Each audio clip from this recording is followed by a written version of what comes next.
Good evening, ladies and gentlemen. Welcome to the Stock Market Brief Show. Today's version is live. This is the show where we navigate the financial markets through the lens of technical analysis and intermarket analysis. And we got a lot to talk about because something seems a little bit fishy about today's recovery. So we're going to be going into the Mag 7 stocks, looking at those from a price action perspective. We're also going to be talking about crypto, more specifically Bitcoin, and some of the individual crypto equities as well. And then we're going to hop into what I see fishy going on. That has to revolve around the dollar, oil, junk bonds, high yield, 10-year yield, gold, and even one of the bank stocks today. So we're going to go ahead and get right into it. We're going to start looking at some of the Mag 7 stocks. And the reason why I want to call out the Mag 7 stocks is because despite me saying that it's fishy, some of these charts look incredibly bullish. We'll start off here with Microsoft. Let's pull up Microsoft. So Microsoft seems to be building out like a fourth base, right? So, or third base, maybe if we go back forward, that there'd be more. But we broke out of this base, we broke out of this base, and now you can see that it's kind of just bumping its head around this trend line, consolidating here quite nicely. And it does seem like it wants to start breaking out further. And this is the largest market cap name in the SP 500. So one would think that if Microsoft continues to have legs and press higher, that it could benefit the overall market. Now, today's big move happened to be in Apple. And if you happen to be in the Discord, you probably saw us talk about Apple yesterday. And it wasn't obvious of a big move. It definitely didn't obvious as far as like what would happen today, and the size of the move today was quite surprising. But the idea of a big move to come made a lot of sense here in the price of Apple. Why? Well, when we were looking at it, we were looking at how price was coming into a prior area of support. And then you can see here, price action was getting very tight. If you also key that in with some positive divergences, you'd have to pull up that MACD and the RSI. They were also taking place too as well. And when I zoom in here, all we had to do is really break the prior day's high, and we saw that very monstrous move. So is this, one of the names, is this a short covering? Because this thing has been just beaten up all year. And are we seeing more short covering, or are we really getting something substantial and something that could sustain itself in the price of Apple? Nvidia also has broken out from this little downtrend here and was up $30+ on the day, 4.11%. So 35 bucks, 4.11%. And really, it's been going sideways, consolidating since the big volume day back here. So this, to me, this doesn't look bearish. The Apple breakout, yeah, the trend is bearish, but the breakout was quite bullish. Take a look at Google hitting all-time highs today. All-time highs, that's not necessarily a bearish situation, right? Okay, let's look at Amazon. Amazon also broke out from this 180 level, which we've been watching for, and we did manage to double the size of the consolidation over here, size up a little bit more. So that target was hit, and this is an all-time high for Amazon today. If you go back and look at the weekly time frame, look back to the left of the chart, all-time high. Not too bad. So there's Amazon. Meta, also another one that's doing quite well. Right now it's just, let me see if I can remove that drawing. Right now it's just consolidating here sideways, flagging, right? And we've been kind of floating around, consolidating around this 500 level for quite some time, and it's in bullish context. So what I'm trying to get here is, it's hard to be bearish when you have the largest market cap names in the S&P 500 that are hitting all-time highs, some of them, and they're looking incredibly bullish, okay? I'm not going to go into any more of the Mag 7 stocks. I want to hop into Bitcoin now, because Bitcoin is a relatively risk-on type asset and has been. And if I pull up Bitcoin futures right here, right now what we're seeing is just a very nice consolidation after a pretty strong bull run, right? This is a pretty large base. I'll pull up the Sailor to Shift tool here momentarily to talk a little bit more. But as you can see, we have a high, a lower high, a low, a higher low, and a higher low. So price action is coiling up here. Is this getting ready for a potential move higher? And I think that's something that we have to be ready for. There's other assets that you can look at, like IBIT, right? There's IBIT right here. It's doing the same thing. And then also GBTC, right? There's another one right there. GBTC is also consolidating here like so, okay? So these look like they're bullish consolidations in a bullish context, not necessarily something you'd want to get bared up on. Now, the reason why I want to bring up the Sailor to Shift tool is because the Sailor to Shift tool did hit a sell signal. If you don't know what this is measuring the rate of change between the 4-week rate of change between Bitcoin and gold. And when it crosses under the zero line from being positive, that is the sell signal. Now we have to wait for a trigger. The trigger occurs when we cross below the prior week, and the prior week low is just above 64,000. Okay, so what happens if we don't cross below 64,000? Well, you go back to the signal and see what it happens. If we close negative again, from a negative rate of change perspective, your stop loss goes from the low of this week, or sorry, the low of the prior week to the low of the current week. And if that's the case, and we cross below it and we're still in a negative rate of change, that would be the official sell trigger based off of a strategy that I put together. And then we go from there to see what happened. But as it stands right now, we're still on an active buy signal. Okay, let's continue on. So all that to me looks pretty good. So today's price action, what did it come from? It was the big question. Like, what's going on today? Well, there was some news out right when we started to see the rally. That happened to be right around the 30-year bond auction. So that could have initiated the potential of the move. But prior to that, something interesting was taking place from a flow perspective. So this is market net flow. And what we saw here in the early trading session while we were live was the green line was trending up. The red line was trending sideways to down. And what this is showing us the cumulative net premiums for calls and for puts. Okay, so when they start diverging like this, when the calls are up and puts are down, this is a bullish divergence. And then you look down here to convergence, and all convergence is doing, it's a proprietary indicator from Trading Ticks. But what it's reading here is when it's green like this with the bullish divergence, it's telling us that market net flow or SPY is moving with market net flow. And this gave us early indication before even seeing the rally. Okay, it was bullish, and then we started really breaking on that news. So when you look at this, when I look at this, the first thing in my head is I'm not going to be shorting the market in today's environment. Would not do it with a 10-foot pole because you'd be fighting against market net flow. Now, when did it start changing? It started changing over here where we started losing convergence. And you could see it waned. And then what happened after that point? We went sideways and then we went down. Okay. So that was kind of my thought process there on what was really driving the market today. News, current flow, but this is just for the day. So where does it get a little fishy? Okay, this is where I find it to be pretty interesting. Let's take a look at the dollar. Okay, the dollar. Now, as we know, the dollar has a negative correlative state to many assets, even including the SP 500 that we've seen in the past. These correlations, they go positive, they go negative. When you look over the history of time, there's a lot of time spent negatively correlated to various assets, but the dollar did break out.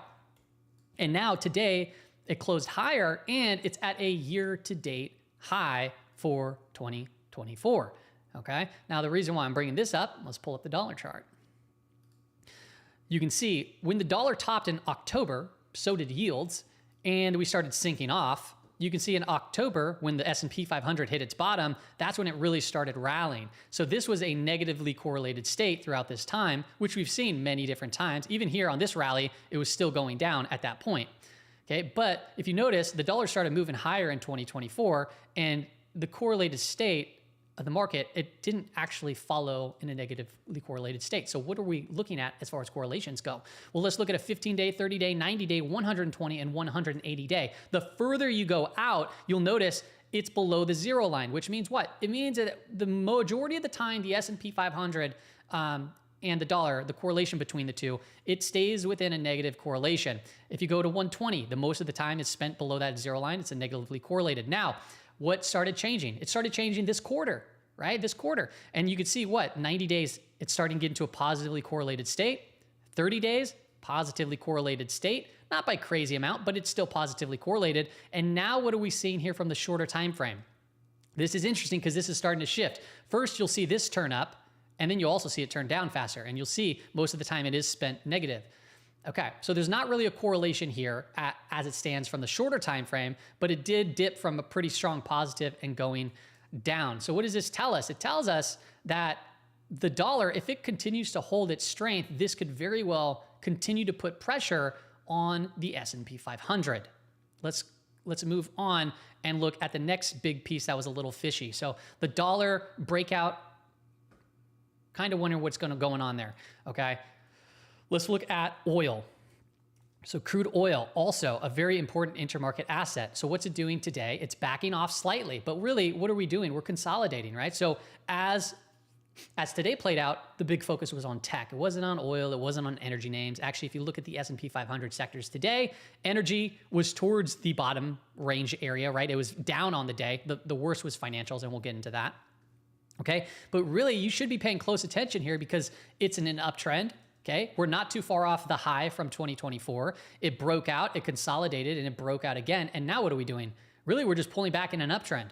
And this could provide itself to be quite beneficial for those that trade energy names, right? Oil is very highly correlated to energy stocks, which I want to pull up here. And it's also a little bit of why it's a little fishy. If oil continues to go higher, and energy is correlated to, and energy stocks are strongly correlated to oil, what have we seen in the past? Well, take a look here. This is energy related to the S&P 500. Okay, so this means when this line is going up, okay, that means energy stocks, more specifically the XLE, which is the SPDR ETF, is outperforming the SPX. Now look down to the screen, and this right here is the S&P 500 by itself. And what you notice is when energy outperforms the S&P 500, it's not really that good for the S&P 500. Okay, this is dating back to start of the 2022 bear market, but you can go back through history and look at this too. Okay, even the last 10% correction that we saw in the S&P 500, what was the relative strength between energy doing and the S&P 500? It was going up, right? So energy was outperforming. Now, why do I find this weird? Well, because in 2024, which is right here, what do we see? We see the relative performance shooting up. We're just now starting to see a little bit of a consolidation and kind of wonkiness taking place in the S&P 500, while this is kind of mainstream shooting up here. So if oil wants to continue moving and energy stocks still outperforming, and this line keeps continuing to press higher, that to me says, watch out for the S&P 500. And that's just based off of what has happened there in the past. Okay, moving on. What else is fishy? I'd say junk bonds. So JNK, we'll look at JNK. Take a look here. If you look at JNK, these are highly correlated assets. So not only JNK, but look at JNK was down today. This is highly correlated to the S&P 500, to the Qs. Look at HYG, look at high yield. High yield down on the day, breaking through this prior low, right? So yeah, maybe it could bounce here in the near future, but breaking down nonetheless. Now, why is that important? Well, let's take a look at a correlated chart here. What do you notice? 15-day, 30-day, 90-day, 120, and 180 days out. Okay, this is HYG correlated to the S&P 500 based off of those time frames. The majority of its time is spent in the positively correlated state. So when you see high yield breaking down, when you see junk yield breaking down, when it's typically positively correlated to the S&P 500, there's red flags. What makes this more difficult in all is that's why I started off looking how bullish some of these stocks look, right? Very bullish setups, bullish consolidations, great looking charts. But then we have all this stuff going on in the background that if something were to happen, we'd be like, oh, it was so obvious, right? Okay, so that's high yield, junk bonds. We can even look at the TNX. I got to pull up, I think it's TNX CGI. And this today hit a new high for 2024 as well, following through on yesterday's move. Now, this is interesting because even 10-year yield has a pretty strong correlation to oil. And if the 10-year yield continues to rise, if inflation's getting stickier and rising and oil is rising, like we previously stated, that might not be a good scenario for the S&P 500. Now, 1 day, 2 days, they don't make a trend, okay? But nonetheless, these are new highs for 2024 on those assets that we mentioned. Okay, so there is the yields. And then on top of all of this, let's put a cherry on the top. Look at gold. Gold still has not slowed down. It's crazy to see this. This is rare by I don't even know how long, but this is a very rare move. Okay, this type of stuff doesn't happen often, and it begs the question: why? Why is it moving like this? Is this just this breakout trade and people are getting excited, or is there something going on here? Because we're seeing high yield break, junk break. We're seeing the dollar rise. We're seeing oil go higher. We're seeing people reach for gold now, breaking out. This is what I mean by it seems fishy. Okay. But how do you really put this together and play it? We'll talk about that a little bit later because you do got to continue to be tactical I don't think that you can set up a trade based off of what I'm saying, but I think you could be made aware of what's going on, because when you have these beautiful looking charts and then all of a sudden you get fake outs, takeout, shakeout, breakouts, whatever, you don't want to be caught off guard. Okay, so there's gold. Now, this is what I find interesting. We're coming into earnings for banks, and I'll go into the expected moves there. But take a look at Morgan Stanley today. There was some news today. I don't even know what, but I mean, that is freaking ridiculous, people. This is a crazy one-day, single-day move in Morgan Stanley. I'm sure that if I hit the live news tab, I can probably pull up the news. I'm not going to even bother doing that right now because I don't care enough to as it stands. But the important thing is the earnings that are coming out tomorrow morning, and I'll get you specifically what those expected moves are in a moment. But this is a pretty, concerning thing to see, a bank move down 5%. Now, if I look at XLF, what I find interesting about XLF is we did break a trend, but it's pulling down in an overall uptrend, okay? But this move from October to April, we'll call it October, November, December, January, February, March, April, 6 months, okay? 6 months or so. This move went from down here to up here in 6 months. It's $10. Now, you might be saying, yeah, so it's in a bull market, blah, blah, blah, blah, blah. $10 in 6 months. Go to the trade tab, go here, look out $10 for an expected move. You have to go out to December of 2025. Let me tell you, people, that's more than 6 months away, right? That's a lot more than 6 months away. So this move, it's very rare, and it is absolutely crazy, nonetheless, to say the least. Okay. Let's look at a couple indicators that I thought interesting. Let's get into the SP 500 and then bank earnings after that. The old fool indicator is dividing the NASDAQ composite into the total put to call ratio. And that's that purple line behind the screen there. We'll zoom in a little bit more. See if that looks a little bit better. And then we apply to smooth it out some EMAs, okay? So the 21 and the 50. And if you look back through history, right, the last buy signal was right here. I don't have it showing the last sell signal, but I'll show you exactly where that took place on the S&P 500 because I remember it happened right here when we saw the last sell signal. What happened? We sold off, we bounced back up, and then we started continuing to go down. It did identify, we did identify it over here, the last sell signal. So this is somewhat of a concern because it's a big time lagging indicator, but sometimes it identifies changes in trends quite well. The last time we had the bullish crossover was right here, obviously late to the party, but that thing continued moving all the way up till basically right when it crossed back over. So that's the old fool indicator, still identifying a more on the sell side as the NASDAQ composite is really right around all-time high, or I don't know if it's all-time highs or not, I can't quite recall, but right around the highs for this year for sure. Okay, I think that might be all-time highs. I can't recall. Let's look at this indicator right here. It's not really an indicator, it's just Russell volatility, but I'm just pointing out that we talked about how the Bollinger Bands were tightening across the board on VIX and the VXN, NASDAQ vol. But Russell volatility, those started to expand, right? But now Russell volatility, I mean, this thing is still contracting. The bands, the lower bands coming up, the higher bands coming in, which tells us that volatility is contracting in. As we know, markets move between contraction and expansion. And what do we see happening right here in the Bollinger Band width? You can see it's pulling down to a level that we really haven't seen. I mean, last time we were looking at around 2018 levels over here, and we saw this kind of blow off move, which we did get a move up to 27 or so in Russell volatility. But now if I go back even further, it hasn't really been this low.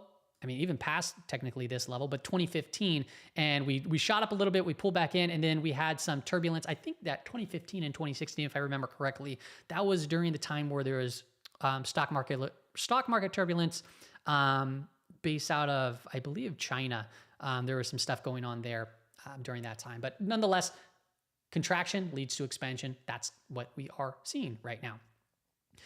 So we talked about a lot of stuff. I want to get into some SPX levels. So we'll update you on the SPX levels. I'm going to go into my S&P 500 chart. Today, right, we tagged the daily expected move. We actually got outside of it tight, but we closed back within it. That's the higher probability is what would happen. And we have not even tagged a weekly expected move as it stands yet, but this last week expected move was gigantic. So going into tomorrow, let me see here if I got my daily expected move up. Yeah, I'm going to update you right now on those moves. I didn't update them yet because I wanted to show what that looked like. The upper level for the SPY is going to be 521 and 49 cents. This is something that I share with the Discord group, the Patreon group. And then the lower level is going to be 514.51. Bada bang. So that is what the market's pricing as far as expectations go tomorrow. It's roughly a $3.49 expected move, and we have yet to tag the weekly. And really, as it stands for the week, I mean, we're basically unchanged for the most part. Actually quite interesting there. Let me see here if I have the SPX. I do have the SPX weekly chart. So we saved ourselves once again. We're above the weekly 5 EMA. This thing, we haven't had a close below the weekly 5 EMA since October the prior week. So if we do start breaking down again, that would be the first close underneath the weekly 5 EMA for quite some time, which could identify a potential there, change in trend.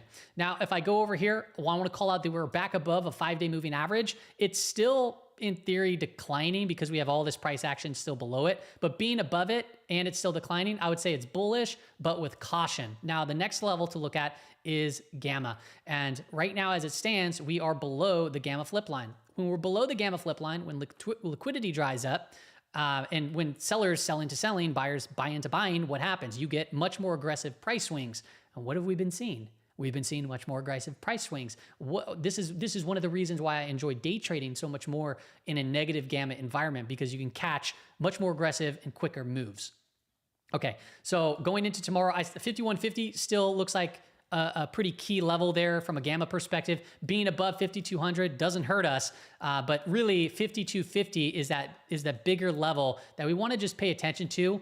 Okay, and then obviously being back in positive gamma territory. Look at every time we're back below it, boom, we see crazy moves, boom, crazy moves. If you go back, I mean, this has been moving around, but we've been seeing strong rally, strong rally, strong rally, strong rally, strong rally, strong rally, strong rally, strong rally, strong rally. And really, where do we go with all those strong rallies that everyone got so excited about? Nowhere. We're floating around 5200. If I look at the gamma right here, this is 5200, one of the bigger gamma pins, one of them, right? Where price is currently at. Then you got 5250, and then you got 5300 over here. It's going to be hard to escape 5300 if this remains the call wall and price shoots up there, if traders aren't reaching out further. Beneath us, the put wall, 5,000, and then we have 5,100 there too as well. Okay, let's continue on. I want to show the bank earnings. So tomorrow we have banks reporting earnings before the bell. So I'm going to go ahead and pull those up right now. We got actually, if you want to take a screenshot of this, feel free to take a screenshot. This is the expected moves. We have BlackRock, Wells Fargo, Citigroup, and JPM. These are the expected moves. This is the upper level, the lower level, and then I even include the 2 sigma levels just in case if we get some sort of surprise. Okay, if you think of this in terms of a distribution curve, right? You have your upper level here, your lower level there. So, one standard deviation, right? 68% of the time would close within there. And it's highly likely that we tag one of those levels too, from my experience, from what I've seen on various earnings plays. So we can pull that up and, I have the levels on the screen. You can draw them out yourself and watch them in the pre-market session or so forth. But I think it'd be easier if you just screenshot it and you can apply the levels yourself. That's all I got for you on today's stock market brief, everybody. I'm not going to be answering anything in the comments today, but I will be live tomorrow talking to everybody